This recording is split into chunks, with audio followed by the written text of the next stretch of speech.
From reviews to rankings, The Big Picture is all things movies. From in-depth analysis of the latest flick to sit-down interviews with some of the biggest movie stars and filmmakers on the planet, Sean Fennessy and Amanda Dobbins have got you covered. Check out The Big Picture on Spotify or wherever you get your podcasts. This episode is brought to you by Anytime Fitness. We may talk a whole lot about sports, but when it comes to keeping fit ourselves, there's definitely room for improvement. I hit this point early July. I was just like, I am not in good enough shape. I started trying to walk at least 15,000 steps a day or hiking or just anything to keep my legs moving. Now it's the end of 2023. I feel great. I had a physical 3 weeks ago and the guy was like, you're doing great. You're doing better than you were 3 years ago. I felt great.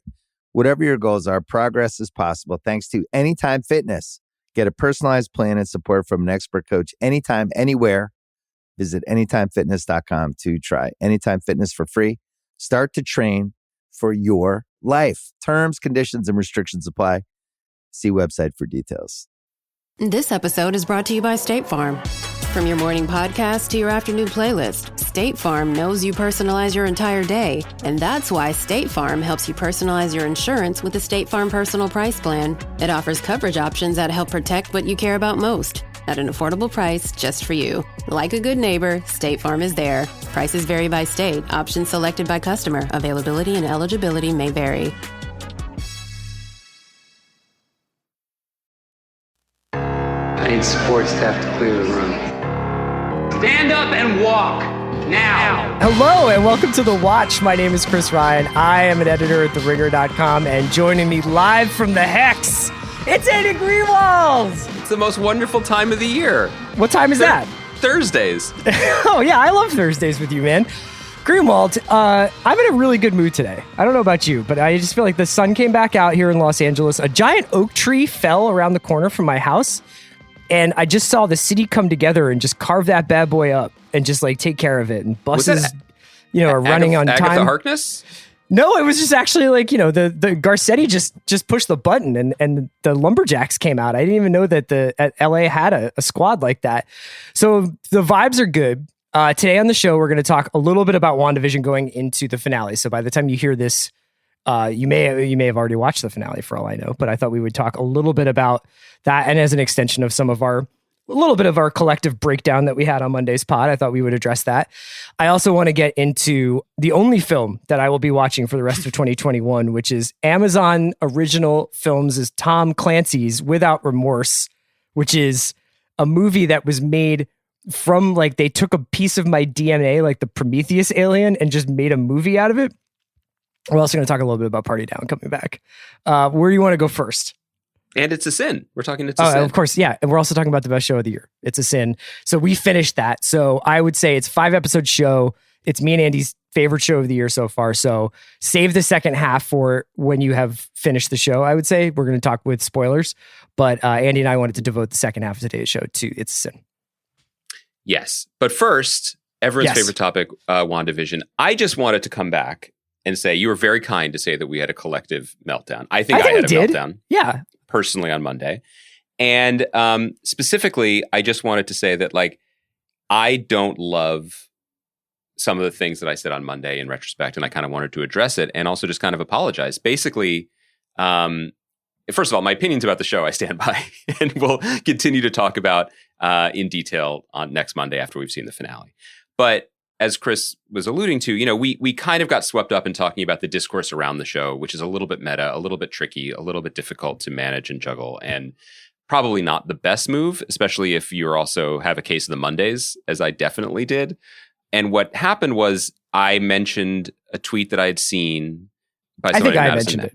I think I mentioned it. But I had seen it, by Madison Hatfield. And I didn't even name her because I did the thing that people do on Twitter that I don't like particularly, and I don't like in myself for doing, which is basically didn't really see who wrote it, didn't consider the context at all, just saw the words and fed it into my own personal emotional combustion engine and created a straw man, or in this case, a straw woman, that was kind of expressing feelings that I was already prepared to be kind of annoyed about. And that was totally unfair to Madison and also probably by extension to the listeners of this podcast. her opinions are valid. Her opinions are her own. She's a talented writer in her own right. And also, there was a lot more going on there. I don't think she's the mega fan that the Twitter megaphone turned her into. Sure. And so I reached out. I apologized to her privately, and she was gracious enough to say it was okay to share that with everybody here. But that's just not the kind of person or podcaster I want to be. And I feel like I kind of got heated. And it's, I mean, we could get into why. I think that clearly this show represents kind of a tipping point for us in our coverage, which is almost less about the show itself, which, you know, I think remains a solid B minus, and maybe it'll raise itself up before Monday. But just our own deep ambivalence about the coming franchise IP tsunami and how we fit into it and how we're going to cover it. And so that's a separate conversation. I think, as Chris alluded to, I see the sun shining through his window. I feel exercised a little bit. Sure. As opposed to feeling exercised, which I did on Monday.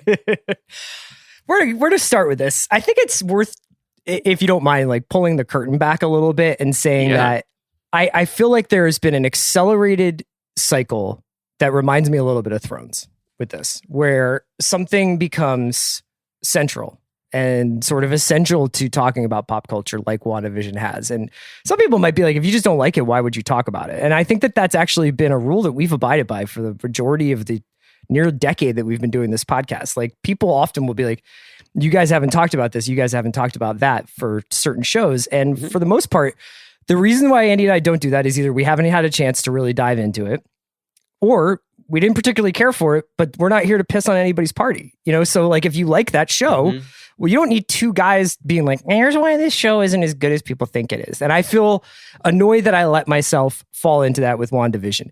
Mostly because I actually think WandaVision's pretty good.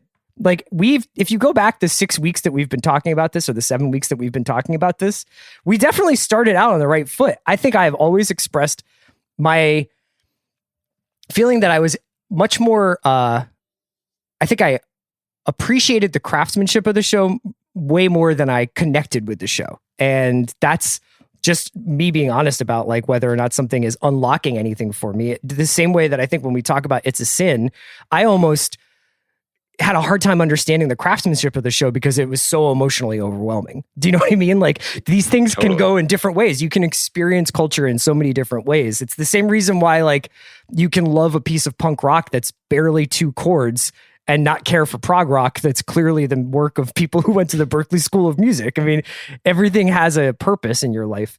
I would just say with WandaVision, though, like with the Thrones thing, I remember towards the end of Thrones, it just felt like you were dragging a boulder up a hill, you know, because you felt like already everything was about what wasn't going to work out with it, you know? And I felt that way, unfortunately, with something like WandaVision, which I think is clearly experimental for Disney, not necessarily experimental in the grand scheme of avant-garde art, but just like a kind of a left turn for Disney and for Marvel.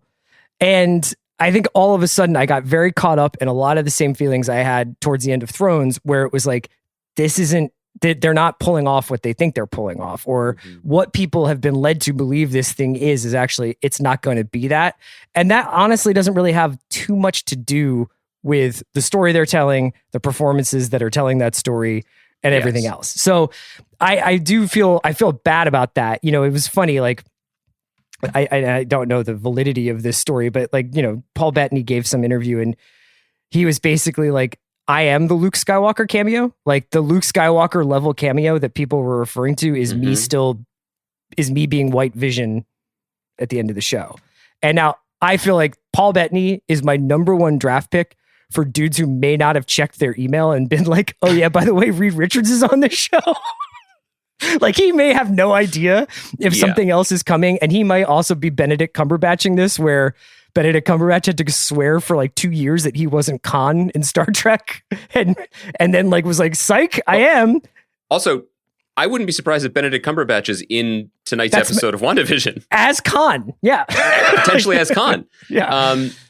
I hear what you're saying. I agree with you. I think that in retrospect, what I realized that's been happening in front of everyone's eyes as a slow motion car crash for the last 7-8 weeks for me is this kind of creeping realization that Disney's going to Disney. And it actually comes from a place of perhaps unwarranted optimism about television as a storytelling medium. And it happened with Mandalorian too, which isn't to say that I expect these projects to be as emotionally engaging and bold as It's a Sin or as The Leftovers or even Damon's Watchmen, other shows that we like and admire. It's that I love the idea that they're going to be left alone to be their own thing, because that's really the dream of any creator in any medium, right? Is to like be able to carve out a little something that feels aesthetically right to his or her or their taste. Yeah. And we were much more enthusiastic about, I'll use I statements to be careful here, but I was much more enthusiastic about The Mandalorian when it felt like Jon Favreau's weird A-Team / samurai movie / classic spaghetti Western. Yeah. That was just on the margins, and then Luke Skywalker shows up and I have a lot more complicated feelings about it because in fact, it is just the same thing we've been watching all along. And I think that those first 2-3 episodes of WandaVision were really exciting to me because I thought, and to a degree they have allowed it. I mean, it's true. It's different. It's a little stranger. There's no question about that. But part of me believed, maybe Charlie Brown with the football, that this was going to turn into something kind of weird and psychological. And it's weirder. It's more psychological. Sure. But it is the same thing. And I think I need to, recalibrate myself accordingly, which is not a problem for me or the wildly successful show. I just sort of needed to punch that into my synthezoid mainframe. And the only other thing that I wanted to say while we're doing a little mea culpaing and responding to the responses is, I admit it. I unintentionally made it personal and people got very upset. And I noticed people also made it personal about me, about my own failings and inability to write something like WandaVision, which I will say very clearly, I couldn't do this. I'm not claiming that my ability as a critic or even as a screenwriter is equal to this. This is hard. I'm saying that I'm capable of giving Chris pretty decent to good recipes for chicken marinades for his barbecue grill. I'm not telling him how to micro-engineer the Cool Ranch flavor to put on his homemade chips. You know what I mean? Sure. That's a skill. And to do it and still have the ambition and the heart to come up with interesting lines about grief, to have the in-jokes within the in-jokes. I mean, I remain in awe of the production. Yeah. It's this, but this has been helpful, honestly, to help like realign where we are and also where we are in relation to the show, which is just a perfectly good fine show. Yes. It's not as big. I don't as think the that you and I conversation started around this week-to-week journey thinking that we would end here where we were like, well, we certainly didn't think we would end like basically walking back like the vitriol that we had on Monday. But I think that we didn't anticipate getting to this point where we would be this frustrated with the show. Yeah. And I don't know that our frustration really has anything to do with what we're seeing on screen.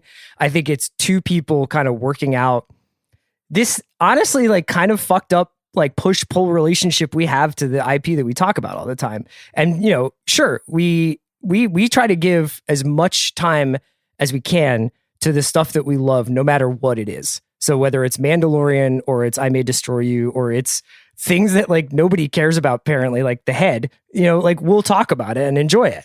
And I think that with WandaVision, we were like, this requires like a weekly check-in. This requires a State of the Union every week. That being said, before we get into the final episode tonight, I did want to kind of steal a couple of questions from Daniel Chin's excellent Loose Ends piece. So Daniel Chin's been recapping the show every week for The Ringer, and he's been doing a fantastic job on that, much like Lindbergh did with Mandalorian. And then I also just wanted to recommend that people check out Charles Holmes's piece on basically everything that Andy and I just talked about, which is like our relationship to WandaVision and what people want from this show versus what the show is actually giving them. And it also has some deep dive on some of the comic stuff. But Daniel had a Loose Ends piece just saying like, here, going into this final episode, what are some questions? So I thought I would just like throw these at you and you tell me not like how much you care about them, but whether or not you think that they're important to answer. Does that sound good? Okay, sure. Okay. So what's up with fake Pietro? Like, do you think that is something that they need to account for? That is the whether it's the Fox crossover part, the multiverse part, or whether this is just an Agatha trick. If it's just an Agatha trick, what do you think of that? Well, I think it's all of it, and I think that speaks to the brilliance of this creative team at Marvel. It's not just about making the right choices in the moment; it's about the optionality, to steal a word from ESPN analysts. It can be all of those things. It was a knowing wink to people who were eagerly anticipating an answer to the question of how Kevin Feige is going to integrate the X-Men and the Fox property into the MCU. It was also, as was revealed in the last week, kind of, a meta wink from the characters herself, from Agatha, basically being like, I had to recast. Mm-hmm. My guess is it ends there for the purposes of this show, but real heads know multiverses are coming. X-Men and the Fox integration, such as it is coming. And this it's just a clever way for Feige and his team to keep the ball in the air without committing one way or another. So Evan Peters could play Quicksilver again in the MCU. Evan Peters could referee the Deadpool-Logan fight that I want. That you want so badly. Right. We don't know. And they probably have made some decisions, but we don't know and we don't need to know yet. But it keeps it in the air. Next loose end is, who is the missing person that Jimmy Woo is looking for? Oh my God, I don't even remember. Was that what brought him into S.W.O.R.D. in the beginning? Yeah. That's what brings him across the country from San Francisco to Westview. Because I hope it's Bobby Cannavale's character from the Ant-Man movies. I hope it's Bobby Cannavale's character from Vinyl. I hope it's Bobby Cannavale's character from Boardwalk Empire, missing in New Jersey. I could help them out with that case. What's up with the twins? Is this magic? Are we going to get the new Avengers? What's up? Young Avengers? Young Avengers. This is the big question, I think, that is of interest to me for what they want to do with the character and the idea of chaos magic or whatever is going forward. In the comics, they had it both ways. They were made up, and now they're also Young Avengers. Cool. And I'm so sorry. I do not remember how they squared that particular circle.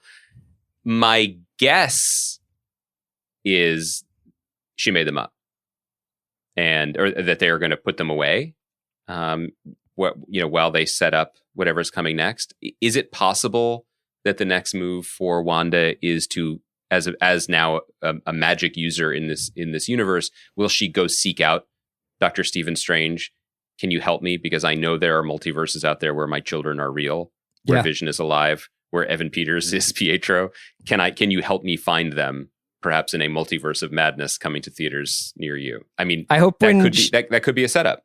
I hope when she finds them, they've aged to like their early to mid 30s, and they are played by Garrett Hedlund and Tim Riggins, or Garrett Hedlund and Taylor Kitsch. The two Tim Rigginses. I also would like that. Here's my real. And it's just like, instead of the Spider-Man meme, it's two guys standing in shearling jean jackets pointing at each other. I would watch that series. Making the hook 'em sign. to each other? Yeah. Back in my Grantland TV critic days, I love to point out that there are a number of unforced errors that TV writers often make, but none greater than giving characters children when the writers actually don't want to tell stories about people with children. Carrie having Brody's baby on Homeland being one of the most egregious examples. And then just giving it to her sister. Yeah, just be like, take this baby. I have to go run around in Germany for a year. And to be clear, I fully respect the writers being like, we don't really want to do that. We'd rather, it's a better story for the show of Homeland, which is not Herskovitz and Zwick, emotional drama.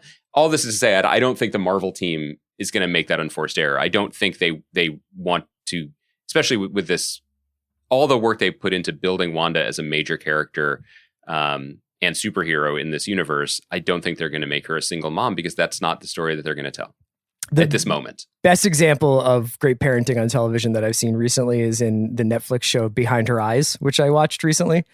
And in the middle of the season, it's like 6 episodes, the main character, Louise, who is ensconced in a love triangle with a psychiatrist and his disturbed wife, sends, after multiple episodes of her not wanting to do this, sends her young son to France with her ex-husband, just expressly so that she can just get up to some completely wild shit on the show, and nobody has to be like, who's watching Adam, her son? It's fantastic. That's great. Yeah. This will come up probably in our later conversation about It's a Sin. It might come up if we ever get the opportunity to talk to It's a Sin's creator, Russell Davies, but I've been watching his previous series, Years and Years, which is available to stream on HBO and HBO Max. It is absolutely traumatic. I cannot believe anyone on planet Earth watched this during the year it was released, 2020. I can barely white knuckle my way through it now. But of all the horrific things in it, and for people who don't know, it's basically about the near future with a rise of like horrific like war and environmental crises and Immigration second Trump term leading to a Pence term and the rise of fascism and nuclear war and banks collapsing and just like everything that felt like it was happening happens in this show. The part that is absolutely like, jump scare, lay awake all night for my household is the fact that in every scene when this large family is either together or talking to each other via like the in-show Alexa, they are generally talking about things that have happened, like a local MP getting decapitated on live television by a drone or a nuclear strike on an island. And they're having these conversations in front of no less than 3 children. And they never pause to be like, I know you're worried about the nuclear bomb siren going off in all of the world.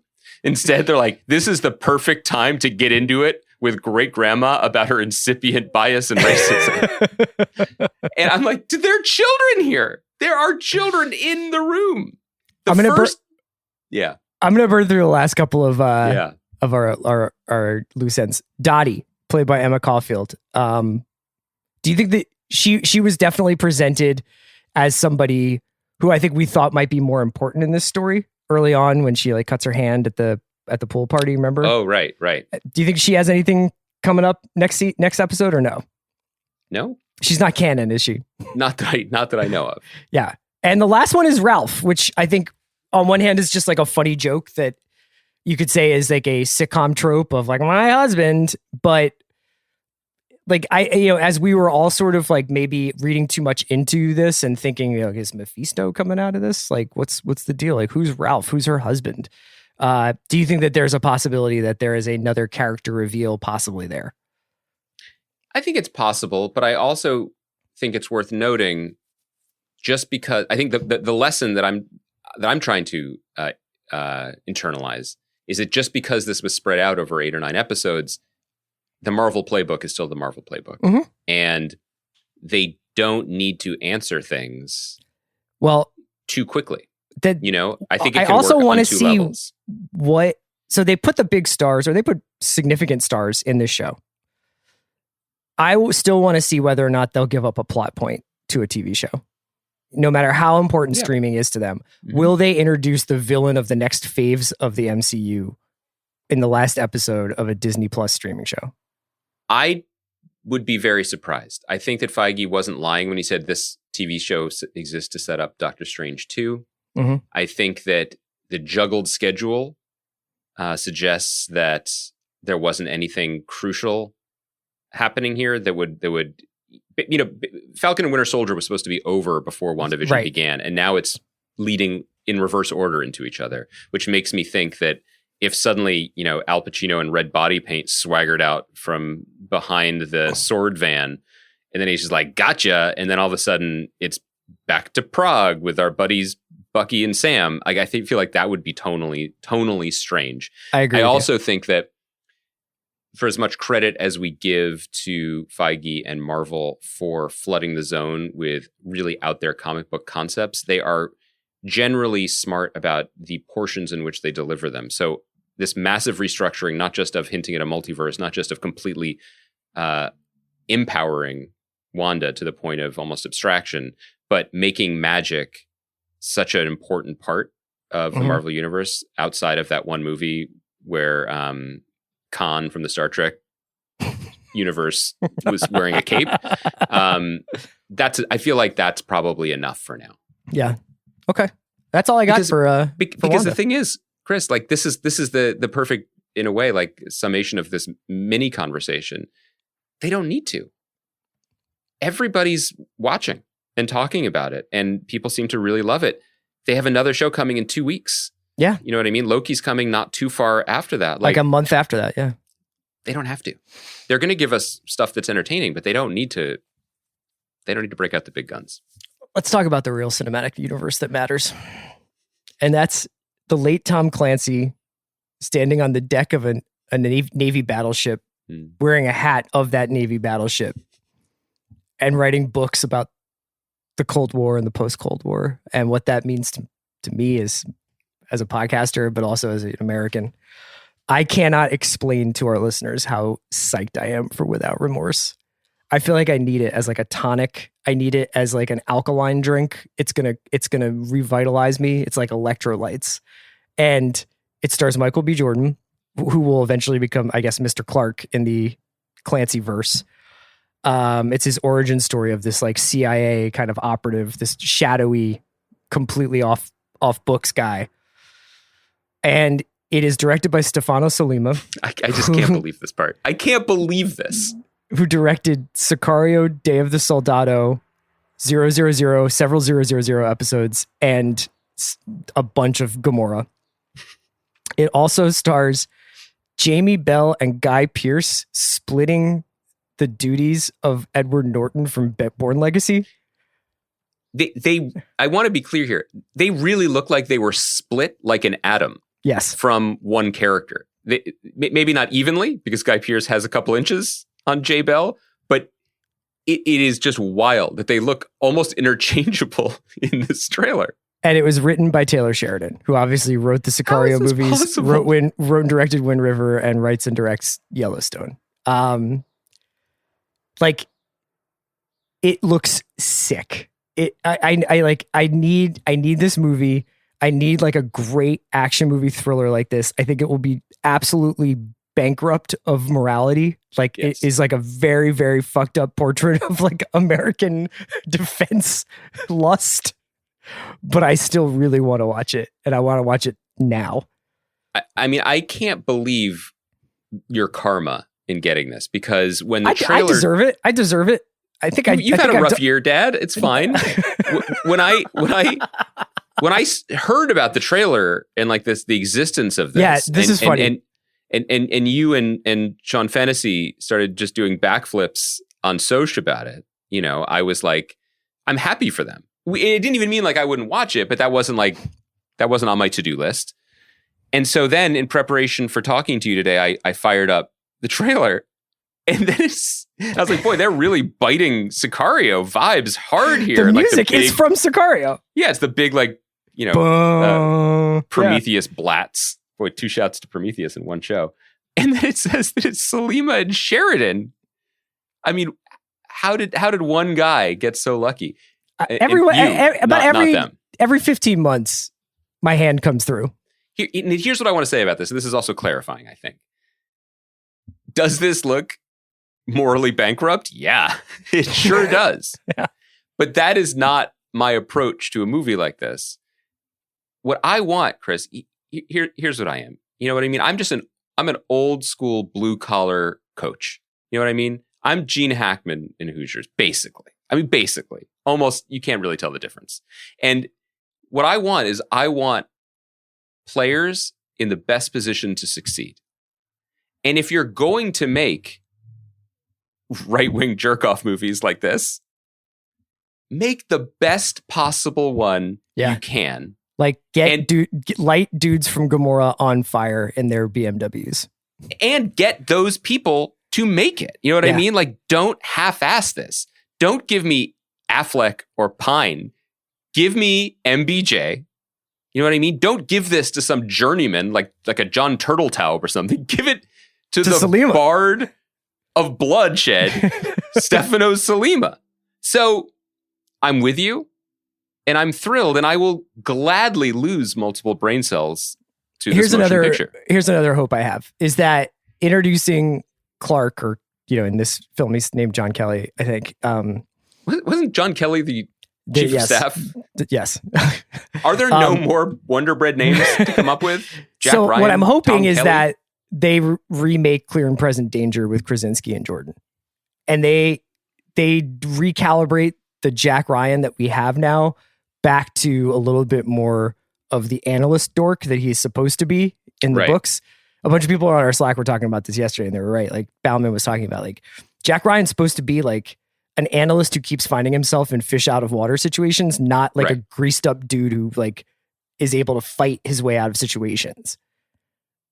Yeah. So I mean, I'm hoping you sound like me saying Spider-Man shouldn't be wearing Tony Stark armor. We're basically making the same point. Same point. Really quick, Party Down. We're excited. That's got it. Oh my God. So you do it.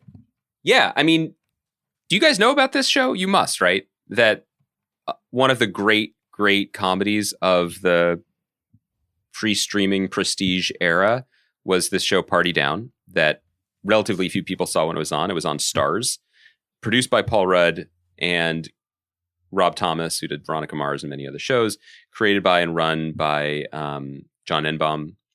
And it was about a group of struggling actors who were working as cater waiters in Los Angeles. And it starred Adam Scott and Lizzie Kaplan, Ken Marino, Martin Starr. First season, Martin Starr, first season, Jane Lynch, second season, Megan Mullally. It was everything that I love about TV. It was so deeply funny, but had the most wonderful, you just kind of love these losers sense of community and spirit, and also had these sneaky low bass notes of genuine emotion and romance that just made it absolutely irresistible. 2 seasons are basically perfect. I realized today I had completely forgotten. I recapped the second season for Vulture. And it's the kind of project that there's so much goodwill towards it, but Chris Albrecht, who was running Starz, didn't really feel like it was worth holding on to. Many years have passed with talk of everybody seemed to want to get back together and do it, but now they have made it work. And I don't know whether it came from the goodwill from a live read they did in the fall, or maybe just Albrecht's gone from Starz, and the show, I should note, is streaming on Hulu. So hopefully many, many, many, many more people have found it. But this is one of those rare reboots that just fills me with happiness because everyone involved is fantastic. Yeah. The reasons for doing it seem so good, but also the central conceit, which is that these people know in their bones they're not going to make it. You jump forward 10 years. I'm fascinated to see where the characters wind up.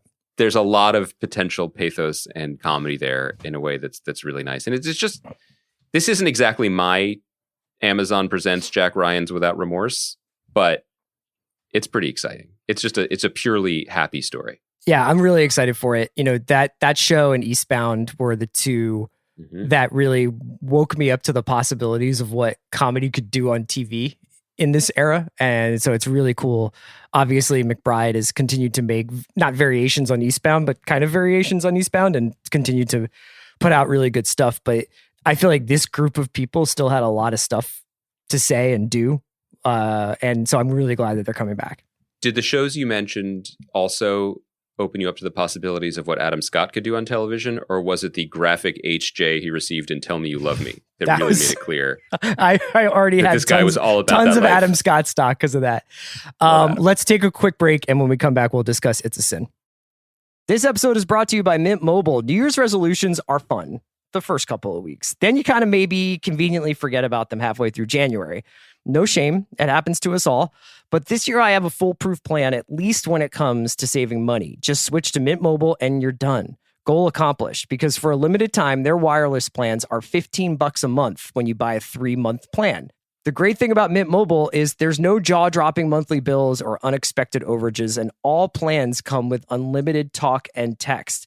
Get this new customer offer today at mintmobile.com/watch. Additional taxes, fees, and restrictions apply. See Mint Mobile for details.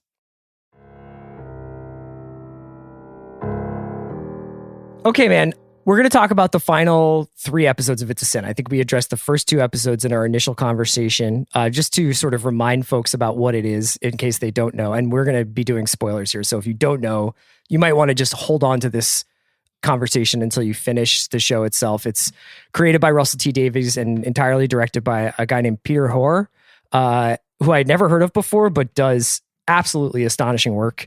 Especially, he did great work on The Umbrella Academy. Okay, and so what he does in this final episode, I think, is worthy of recognition that we can save when we're talking about the final episode itself. But I was absolutely blown away by some of the staging of the final episode, and I thought it might be kind of cool to start here, which is one thing that's nice about seeing a show like this is we increasingly are talking about the cinema or movieification of TV and scope and grandeur, and whether it's auteur directors or whether it's bringing big budget special effects and multi-film franchise storytelling to television. But I felt like, especially in the last 2 episodes of It's a Sin, and especially in the last episode of It's a Sin, fittingly enough, given the occupation of some of the characters, I felt like I was watching an absolutely magical play. And part of that was because I felt like they were communicating social and historical ideas through these characters in an incredibly economical way that didn't require huge set pieces or over the top nods to like the time period that it was taking place in. Like they were able to do those things with one music drop and maybe one outfit change or a reference to something political happening, something on the TV. But the way in which they wrap this show up, which is at once incredibly true to the characters involved, but also is this amazing dialogue of ideas that still probably that matters so much and that really shaped how that time was experienced both by the people who were affected by the AIDS crisis, but also how we understand it. I thought it was unbelievable. Like there's a couple of scenes towards the end of the series where Richie, who's the main character's mother, is having a conversation with Jill, who is essentially being Richie's caretaker for the final few years of his life. And the back and forth that they have, which will sear your eyebrows off and is really tough to hear. I just don't necessarily think we get to see characters of that complexity articulating such complicated adult ideas very often on television. And so I kind of thought we could start there and kind of work our ways backwards. I think there are 2 conversations to have about the show, both equally valid, but both are inextricably linked. One is the not surface level, but screen level conversation about these characters, about the story, and about their emotional truths and conversations and ways they interact with each other. The other conversation is about the absolute mastery of the medium that Russell T. Davies exhibits. And I don't think you can talk about one without the other. Yeah. You know, I think you're right to say that there are moments that are as stripped down and pure and lacerating as theater. I also think that you're right to say that it just doesn't have some of the frippery that period pieces tend to do. There's not the montage of, you know, punks and Oxford Circus or whatever you need to let people know what's going on. But there's also these decisions that he made that I can't get over. Decisions like that feel almost greedy, but it's because he's so good at this, he can do it. I mean, start here. The American version of It's a Sin, which travels from 1980, follows characters from 1981 to 1991, would be at minimum a 10-hour show. More likely, it would be a 5-season show. You could get an entire season of television out of the first episode of It's a Sin. Yeah. But he doesn't, because he knows exactly the story he wants to tell, and he just gets it done. And there is a confidence in that kind of storytelling that I don't ever see in American creators and showrunners. And you see it in Years and Years, this other show that I'm watching now, where he's just like, I'm just going to gobble up this whole bit here and use it because that's all I want to do. And I don't need to belabor it or find my way into it. You know, it's all right here. And then the next part of what he does that I think leads us back to that conversation you wanted to talk about is he doesn't just know how to make TV. He knows how everyone watches it. And so he does these just outrageous rope-a-dopes. And we talked a little bit about it last week, but everything that happens in episode 3 with Colin, your mind, your heart, and your body are screaming that this is a mistake. Yeah. Because he doesn't have it. It being HIV or AIDS. He doesn't. It's a mistake, but he's a victim of this healthcare world and this ignorance and the hatred of any homosexuality. And we're doing this because we just don't want it to be true, which mirrors the experience of anyone, the horror, who lived through this. And then when he reveals that he did, and how, it was there for us all along if we've been paying attention. And bring it full circle to what you're saying, I think you and I both saw from the first episode, Keely Hawes, really good English actress. Yeah, you see her in The Bodyguard. And Bodyguard was the last Line show of that we Duty talked as well. about her. Yeah. Her season of Line of Duty is awesome. That's on Hulu if you haven't seen it. And she's in the cast, so it's like the sleeping giant. and we see her in the background, and then slowly we realize, okay, she's Richie's mom. And in the times we see Richie's parents, and I think Sean Dooley is the actor who plays his father, he's fantastic too. Yeah. It sets up a dynamic that we are conditioned to expect, which is the father is unemotional, cold, and demanding, and will never accept any part of his son. And the mom just cares and loves him so deeply. And why can't he get alone with her so he could be true with her? Right. And the sleeping giant is sleeping. Sleeping giant is sleeping. 1 episode, 2 episode, 3 episode, 4. When are we going to do this? Yeah. You know? And meanwhile, concurrently, we're doing the Colin thing again. Richie has to be the person like Larry Kramer, for example, you know, who was significant in the 80s, came up in this era and contracted HIV, but lived long enough to be saved and to be having reflection. So this story must be Richie's story told in retrospect. And we willfully forget something that Russell Davies has said in interviews, which is the power of the show for him is that none of these people, quote unquote, mattered. They weren't famous. They were just people whose lives mattered to them and to their friends and loved ones. And slowly we're running out of time in the finale, and like, how's this going to turn around? He's going to live. He said so at the end of episode 4. And then mom shows up and drops a nuclear bomb in the middle of the show and explodes its heart in a way that we don't expect, and complicates everything and completely changes our perception. Yeah, and it changes the show series. itself because the way in which it's shot is so different. You know, it starts and, you know, it's almost like a daffy moment in like a TV sitcom moment. The parents unexpectedly arrive in town and blow up this secret that everybody has been keeping from them. Oh, and they come with gifts for Christmas, even though it's November and there's a whole bit of business. Right. And Richie's been in the hospital for a little while because his situation is deteriorating. And I am watching that scene and you're like, I understand how the rules of television work. So this is how this is supposed to go. You know, and the dad is going to storm out and the mom is going to keep this all together, but we're going to keep moving forward. Like they're going to go out into London and see Richie's life through the eyes of Jill and Ash or something like that. And then Davies locks the door. He locks the door behind you once you're in that scene. You're like, okay, so where's my exit, right? Where do I get out of this intense situation? And he just keeps ratcheting it up and ratcheting it up. And this show, I think I don't think I would critique it, but the show is almost too fleet of foot at time. You know, the show breezes through a decade. It sets up and dispatches with characters. It gets through the changing way that people perceived AIDS in the 80s and into the 90s, does all this work so quickly and deftly. And then it slams the brakes in the hospital. And it slams the brakes in this scene. And essentially what Hoark does is start doing these tracking shots of Valerie, Richie's mom, walking up and down the hall of this infectious disease ward, having these different conversations, these different scenes. And there's, I think, 2 or 3 shots for about 10 minutes of footage where she goes from the hospital room to screaming at the nurse. Then she's grabbed by Jill and brought into a sort of private family room where where their conversation is interrupted by the mother of another patient who is kind of like, I've been living with this and I have gallows humor and I'm taking the piss a little bit. And that sets Valerie off. So where she starts blaming Jill for not having told her. And then she storms back into Richie's room and is like, we're taking you home. And that whole sequence, I couldn't believe what I was watching. I just couldn't believe Keely Hawes. I couldn't believe the variety of emotions that she was going through. And the best thing about it was I could never get a North Star on how I was supposed to feel. And I think that a lot of people are coming out of this show and they're like, but I have to say, I did not agree with what Lydia said or what Jill says at the end. Lydia West is the actress, but I didn't agree with what Jill said, or I didn't agree with this. And I understand that. Like, I definitely do.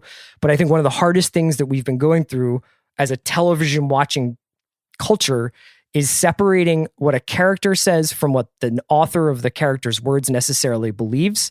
And what is true for a character might not be true for the right way to see a situation.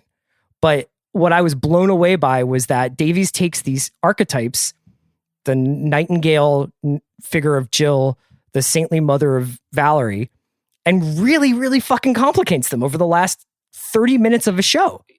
He has the grace. I agree with you totally. He has the grace to let every character be wrong, make mistakes, even be almost monstrous.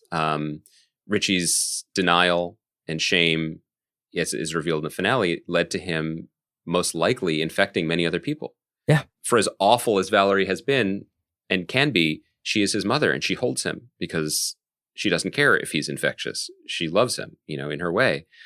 And, I think that what Davies does that I'm so in awe of, and it's highlighted in the section that you're speaking to, is he somehow finds a bridge between two incredibly difficult poles, which I think are the goal of making TV. When you're writing a script, and this is not wisdom from me, this is just kind of something that people often repeat, characters have to want things, or else you don't have drama, you don't have action, you don't have momentum, you don't have scenes. In every scene, what does this character want, and what does this character want?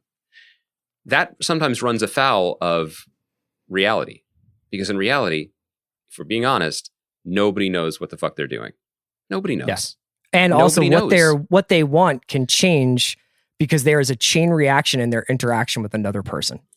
Yeah, and so what he somehow manages, the needle he manages to thread here in this whole series, gives us people who clearly want things, have deep dreams and passions, and the agony of the realization that they just won't get to have them is so painful. I mean, I said that the show wrecked me. It did. I would think about it after watching an episode, lying awake at night, feeling just devastated, wake up thinking about it, still thinking about it, but also just present their just almost radical humanity where they were kids.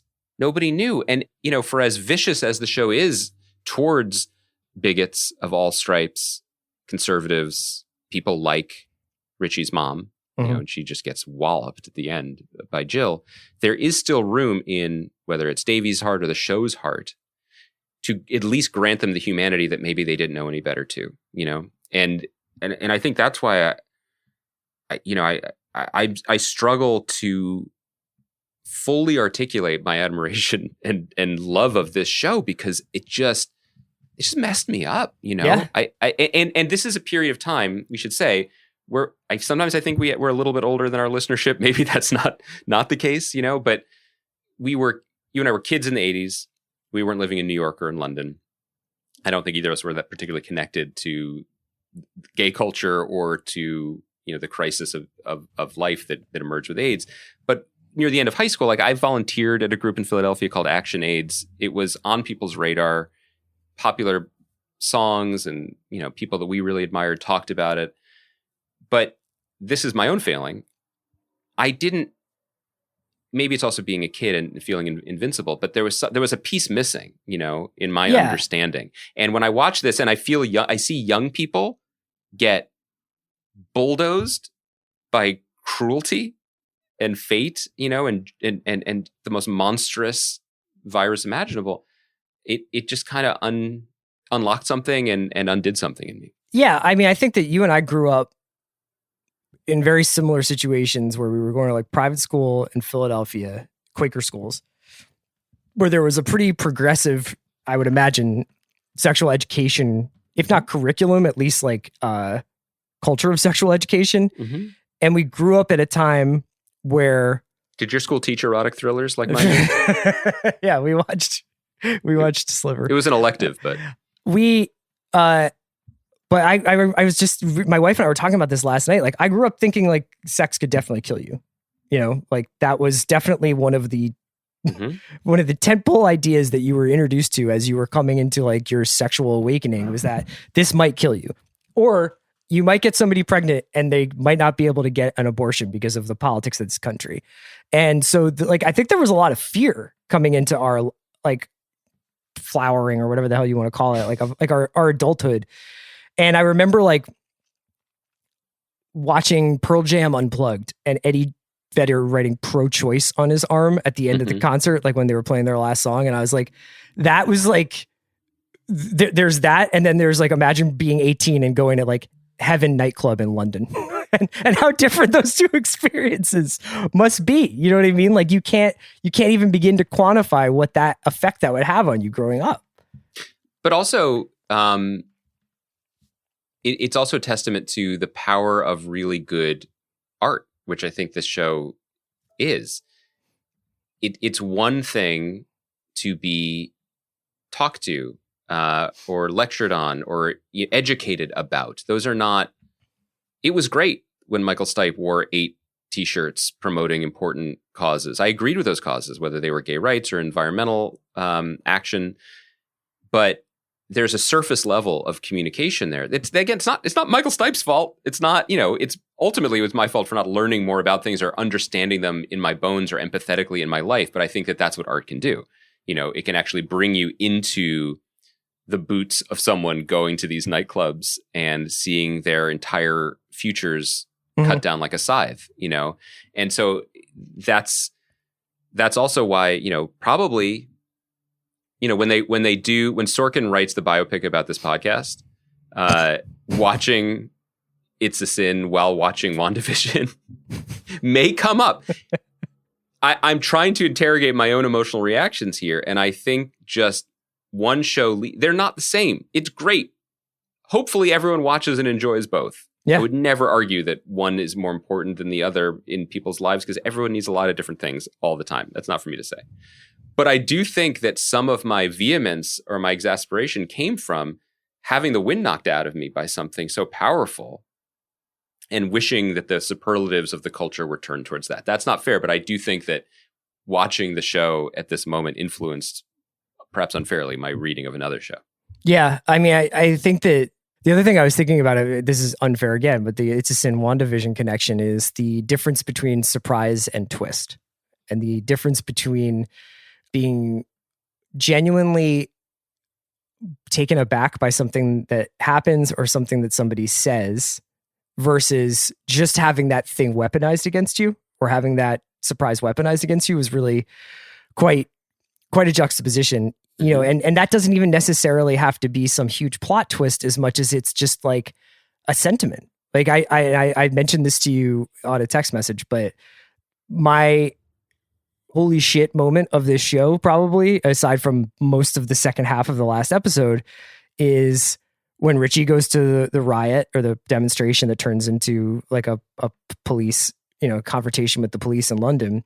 He said he wasn't going to go and he shows up and gets bloodied in his fight with the police, and that's what forces him to reveal that he has HIV to his friends.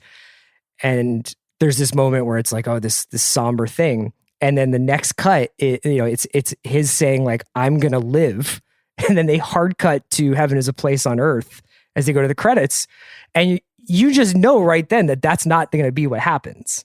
You know what I mean? Like that, and that setup. It's almost like that moment of pure triumph is when you understand the tragedy. But it's also I think you understand the importance of hope, because it's absolutely a bright, radiant, beautiful truth to him in that moment. Mm-hmm. It is a life-changing pivot, even if his life isn't that. And he never really lets that go. Like he never lets that sentiment really go, even in his last speech. And it's these consistently brilliant, creative decisions that just broaden and deepen the experience. And I'm thinking previously in that episode 4, he goes back to the Isle of Wight, ostensibly to talk to his parents. He's unable to do so. He goes out and he basically cruises his high school crush. Yeah. Who is a bartender. A bartender and a local in the Isle of Wight. And again, Davies knows what he's doing. He knows that our expectation is that this is going to go horribly wrong. Mm-hmm. That Richie will say he's getting drunk. He's going to say something off or make a pass. This guy's going to beat him up or something. Yeah. And, once again, Davies makes the more interesting choice. And the guy is put off a little, but also flattered. And also we see in his eyes that he is envious of Richie's comfort with himself, his exciting life, and it's complicated and it's beautiful and it's surprising and it's everything that the show is. I want to, before we wrap up, there are a couple like smaller specific things that I want to run through. Maybe you have a couple. Yeah. I also love the show for these reasons. Perhaps my favorite low-key thing is that, this couldn't have been a cheap production. I think they filmed in Manchester mostly, I think even doubling for London. So they didn't have to pay those London location fees or whatever they are there. But they still found time in the midst of this, for every moment that Richie or Jill or even tertiary characters are in a production of anything, they do the production. So we see Richie in what is clearly Doctor Who from the 80s. Yeah. We see Jill in some sort of like bawdy Les Miserables review that is keeping... I thought it must be Les Mis and they couldn't get the rights because she's like, I have a job for life. Like, it's just going to run forever. It's that version. It's something like that, you know? Yeah. But they created it. And there's something so wonderful and like theater kid, let's just do it to that. And with these little like gags within gags that it just made me... It was delightful. You know, it is the spirit of the young people living in the Pink Palace writ large in this show. I think also worth mentioning... there are people like Neil Patrick Harris is in the first episode and Stephen Fry shows up. We mentioned Keely Hawes, but this show makes stars. You know, Ollie Alexander is the frontman for a very popular band in the UK called Years and Years. He's incredible. It's a beautiful leading performance. This is Amari Douglas, who plays Roscoe's first screen gig and would like to see him in everything. Lydia West, who you mentioned, plays Jill, and she was in Years and Years previously. It's a challenging, sometimes thankless part because it is not her story, neither is her story. There's some criticism that I've read, you know, talk about how, and thankfully they kind of hang a lantern on it. They, in that Richie's mom basically says this to her in the finale, but Jill doesn't seem to have any life of her own. Her greatest passion seems to be caring for these boys, not pursuing any kind of romance or anything outside. But Lydia West is just so effortless, you believe all of it. It's you know, we often, whenever we rave about stuff, they do tend to be projects that just launch people into the stratosphere. That's fun to watch, and I feel like we're onto one here. Yeah, the only thing I wanted to mention was how impressed I was that how Davies is able to tell the story of a decade through these really small supporting characters. So the way you kind of see the way the medical community is responding to AIDS change over the course of time based on the interactions with different doctors throughout the show. So that by the end of it, it's a doctor who is having banter with Richie about like whether or not Richie's going to have a wank, like thinking about him or something like, and you know, they're actually like, they are engaged with AIDS as like for what it is and not like as if it's this like plague that is being handed down from heaven to take biblical judgment. Right? Yeah, exactly. And I also thought you could see that in, God, there's no wasted space in the show. The Richie's agent who shows up in 3 scenes. And the final played by one, Tracy Ann Oberman. And the final one is when she goes to drop off some money to so that Jill and Roscoe can go to Isle of Wight. She's just like, you need to go say goodbye, you know, like, and she has like this very, very, very short piece of dialogue. And it's exactly what this character has already known. Like she said, like a lot of boys are leaving and going home and then they never come back. She says that to Richie a couple episodes previously. And it's like the consistency of her character to show up 3 times in a show and always have something incredibly important to say, but not overdoing it. It's like, that's not too many people can write like that. Yeah, I agree. And I think it's also fun once you've seen the show, which I imagine people who are listening this much have. There are a couple sort of meta things that you know, I didn't appreciate or notice. But the character Donald Bassett, who is Richie's boyfriend in an earlier episode, is played by the actor Nathaniel Hall, who is very out about being HIV positive himself. The woman who plays Colin's mother, Jill Nalder, is a well-known in the UK anyway, Welsh actress, but also AIDS activist. And the character of Jill's mother in the show is played by the real Jill's mother, Russell Davies' friend who inspired the character. So it's the sort of stuff that doesn't matter when you're watching it, but it just, when you're done and you're sort of, it's resonating and you're appreciating it, just the level of care and thought that went into it. I would, you know, Alison Herman had an interview with Russell Davies. We recommended and we retweeted. I would check out other things that he said about the show, just because this is something that he lived through to a degree himself in the 80s and then kind of needed to wait almost 40 years to make the show. And you can tell. So I mean, we loved it. Yeah. I don't know if that's been clear. Yeah. We will wrap it up there. We'll be back on Monday. Do you notice that I have resettled my office at the I Sturgis can't Motor believe Rally that we finished the conversation right when the car alarm started going off. It's kind of beautiful. we'll wrap it up there. We'll be back on Monday to talk about WandaVision. And Are we going to talk about Coming to America? Sure. Anything you want. It's a damn shame what they did to that dog. I'm ready. Great weekend for Anskis.